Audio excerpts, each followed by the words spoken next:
I'm from El Salvador. From Mexico. From Havana. I have a story to tell and I'm gonna tell it. I think your origins always influence what you create. My voice matters too. Eventually we become part of the fabric of the place where we live.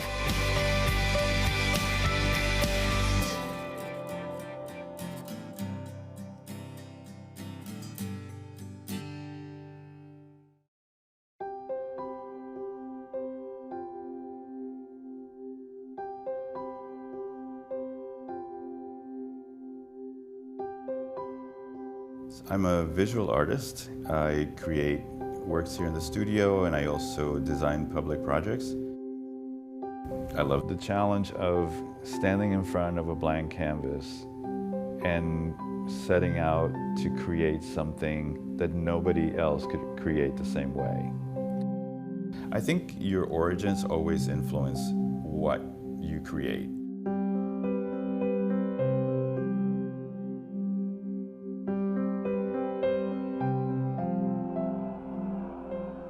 My family was from Havana. When the revolution started, most Cubans were happy about it. But what happened was that the government started nationalizing companies. My family had a wrought iron company. All of a sudden, this place that was this family-grown business was no longer theirs. Human rights and just basic rights like freedom of speech, freedom of the press, freedom of assembly, all those things were being taken away. So I think that that was the catalyst for my father saying, like, we don't know what's going to happen next. I think you have this opportunity to leave, and I think you should leave with your uncle. So at the time that he told me this, I was 8 years old. I lost my mom at a very early age, and then losing my father, because really after I left, I had very little contact with him and I never saw him again. I came to the United States in 1966 with my father's brother and his wife. I think it's pretty natural for immigrants to hold on to memories of their childhood. Part of it is who we are, and just retaining some sort of identity that is recognizable even if it's just to ourselves. One of the first things that inspired me was the house that my family built on the beach. The railing around the house was always a source of inspiration. For the longest time I had it in mind, and in 2011, right before going back to Cuba for the first time, I was asked to do some work for Chief Sealth High School in West Seattle. It was a tribute to being inspired by those memories. And in 2011, after restrictions had been loosened up a little bit, I decided that I was finally emotionally ready to return to Cuba. So I took photographs of the homes where I had lived in. I went into the first home in Havana, and I just went around from room to room taking photographs. I recalled that the furniture in the living room was the same exact furniture that had been there when I was a kid. I think the hardest part of me going through that house was when I got to my parents' bedroom. If your origins are traumatic, it tends to make a bigger impact. Painting is this release, and it's also a meditation. And I just love every bit of it, from mixing colors to picking the right brush. When you have memories that are from your childhood, I think you tend to see things in a very glossy way. It was very cathartic to go back and see these places in person. All these wonderful memories that I had of the house at the beach. The reality was really, really sad because it was so run down. For a long time, all my work had a gloss finish on it. After I came back, I didn't feel compelled to necessarily have that glossy finish. In fact, I've been making work based on pattern, and some of it inspired by the architecture that I saw after that. I create a lot of work that's very precise and meticulous.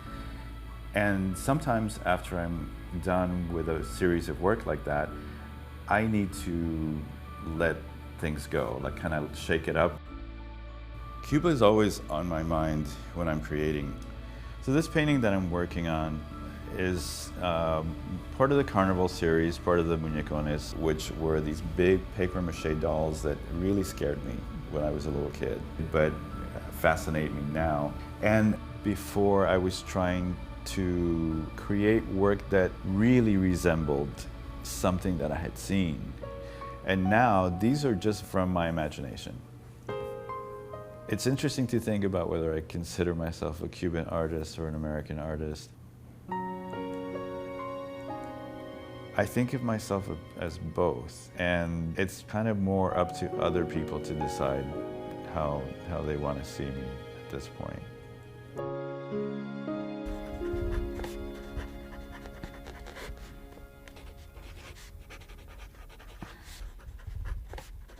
My vernacular.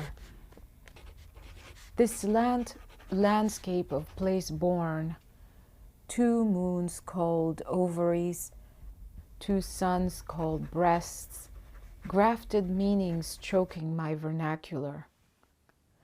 Ay, mamá, me duele la muela porque anoche comí ciruela.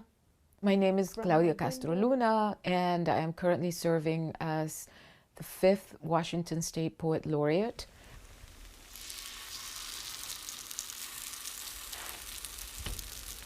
If language were a country, then I've lived in different countries. I'm an immigrant. I'm from El Salvador, and I came to the US 37 years ago as a 14-year-old. We left during the apex of the Civil War in El Salvador. The onset of the war happened in silence, in a way. The adults were afraid to do things that they normally did before. They were afraid to go get on a bus at night. They were afraid to congregate in public places because we knew people were being killed. The fear and the silencing that comes from that was extremely damaging. I mean, I'm unraveling that now as a writer. We got on a plane and we arrived in Florida. I was in high school. I couldn't speak a word of English. It was really difficult and very isolating. I worked really hard to learn words, so I filled notebooks with words. I walked around with a dictionary, so if I wanted to say something, I would stop and look up the word and then point to the word I wanted to say. What helped me was a desire to prove that I knew something. When I graduated from high school, we were there for the award ceremony, and they called the English award, and they called my name. It was a huge shock. 2.5 years before, I couldn't speak any of it. And it came because I was constantly writing. Existo como soy y eso basta. Whitman insiste en ser la persona que él es. Él dice, me siento saludable, y qué rico es sentirse saludable, qué bienestar salir de la casa y ver el sol brillar. I love teaching and have taught in schools from kindergarten to high school. This is perhaps my gift, being able to write and tell stories and write poems and share them with people and encourage people to write poems and discover themselves through poetry. The expressions are human expressions. I am an immigrant occupying this position that requires you to have a great command of the English language.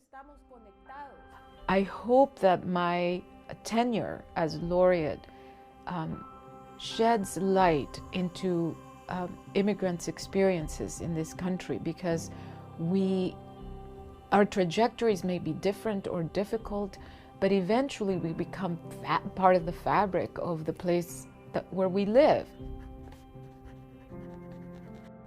From my window, blurred outlook, rotten pages, I walk dystopian days. No soy de aquí, ni soy de allá. Sometimes a word, clear and unattached, a chip of bone makes it through, a chip of song filling my belly, stretching my lungs like an ancient drum.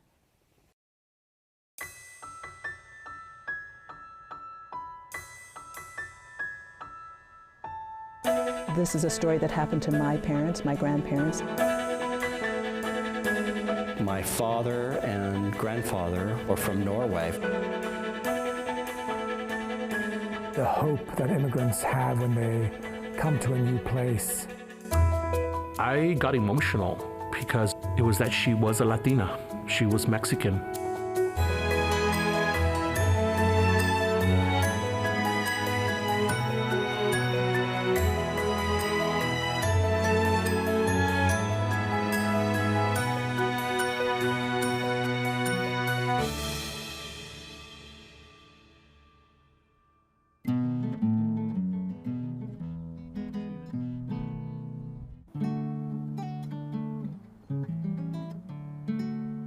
Some people say I lead a simple life.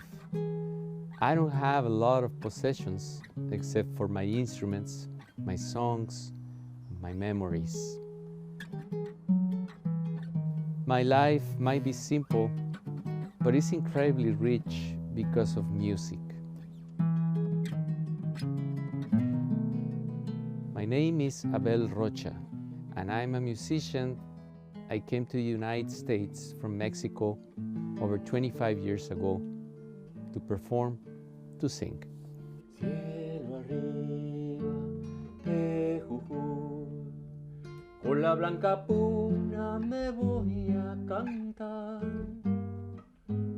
Flores de las I love the songs and stories, lyrics of the worker or the farm worker, the traditional lifestyle in Latin America. Life is both joy and struggle, and the music and words that I sing are about that life.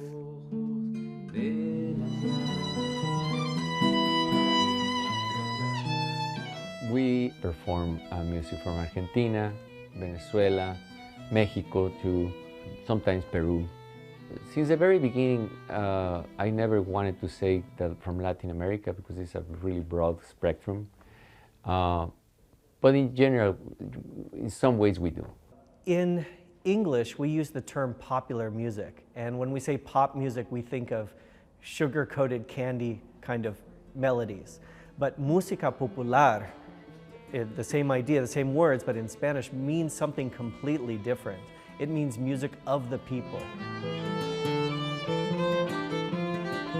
The music to whatever life may be, whether it's working in a mechanic shop in a city in South America, or if it's working in an agricultural region, this is the music that creates the soundtrack to life in Latino America. He has this warm, deep, soulful mid-range, and then this cry on top of it. How his voice falls into falsetto for certain kinds of music. I'd never heard that before, and it just cut right through me. Seattle doesn't even know that it has this cultural treasure in Abel Rocha, in someone that has the ability to, at the same time, conjure music that is at once earthy and scholarly, that is literally someone who's a caretaker of the folkloric traditions of Mexico, way beyond mariachi, to every corner of the nation, but also someone who breathes new life into each song that he touches. This one is very interesting because it probably is an imaginary dialogue that the composer conceived in his mind about that tension that exists between the landlord and the tenant.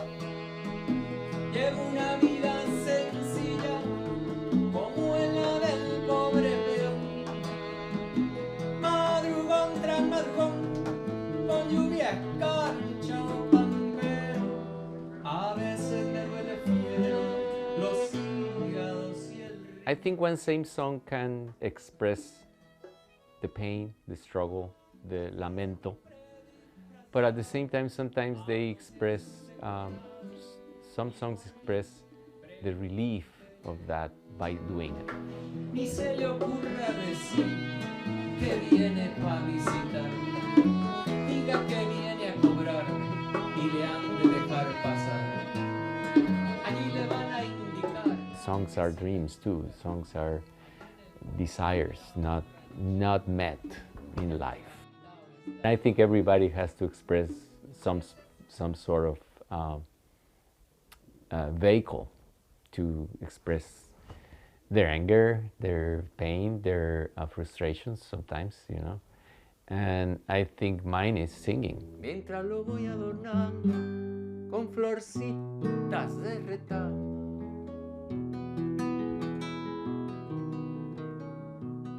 They say that crying is healthy. I don't cry much, but I sing a lot. Que no sean sus pobrezas, a veces me entra tristeza. When I'm working with Abel, I am connected in a very deep way to centuries of tradition, to centuries of experience across the Americas.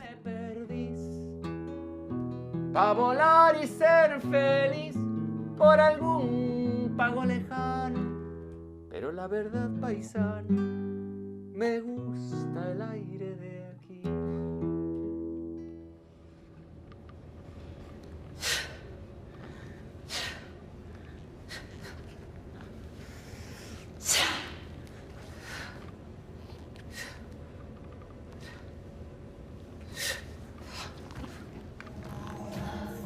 I really believe that dance is a language. Better, nice! Whatever that moment was that where you felt like the world was coming down on you, like you were gonna be taken down, really pull out of that, right? Refuse to be taken down. What I want to do as a teacher is to empower students to feel comfortable as themselves, to be able to step into a space and be like, this is who I am, and my voice matters. 2, 3, 4, 5, 6, hop, drop. I'm Alicia Mulliken. I'm a Chicana choreographer, dancer, and teaching artist in Seattle. I think it's really important to show representation and to show the voices that aren't always heard or aren't always seen here, specifically in dance. The idea about what a dancer is or looks like has not shifted much in a long time. Randy, if that feels better. I'm not the stereotypical dancer size body. I'm not tall, long, thin, blonde hair, blue eyes. I was told many times, like, you're wasting your time, you don't look like a dancer, maybe this isn't the place for you.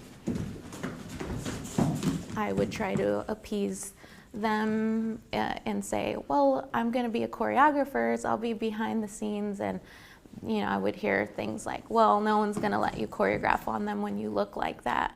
And those are some pretty deep wounds that still affect me, and still, like, when I enter a rehearsal process, I still hear those voices. So let Cheryl kind of press through and you can sort of react to that. After college, I kind of started to reevaluate what is it that I really want to see in dance.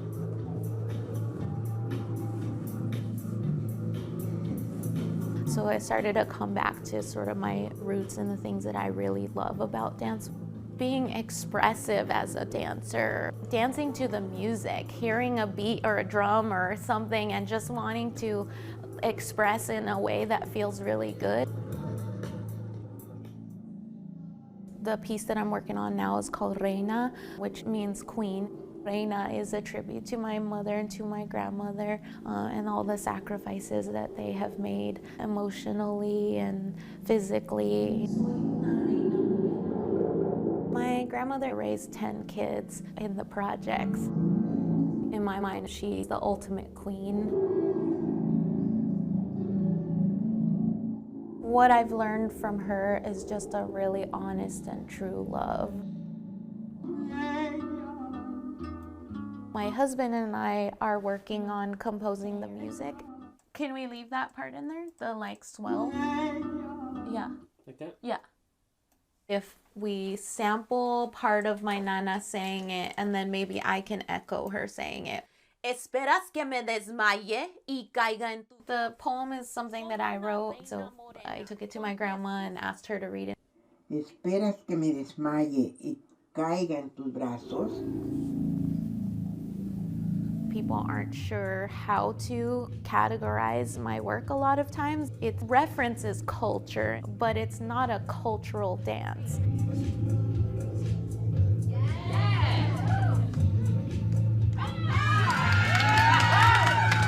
It feels like an attack a little bit towards the audience, like, I'm here, you better watch me, versus the I'm here for entertainment and to look pretty.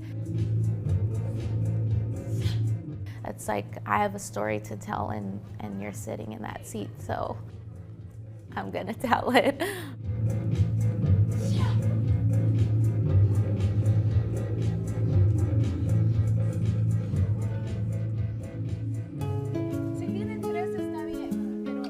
All of us here in this state, with the exception of the native people, have some story of having come here.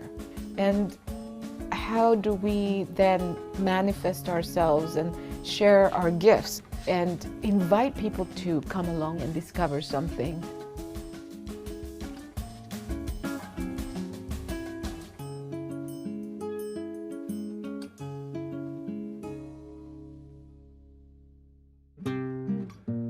Mi pena se va al aire y en el aire llora su padecer.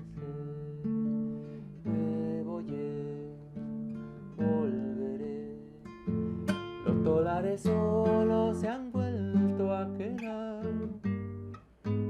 Se quemarán tus ojos, samba enamorada del carnaval. Se quemarán tus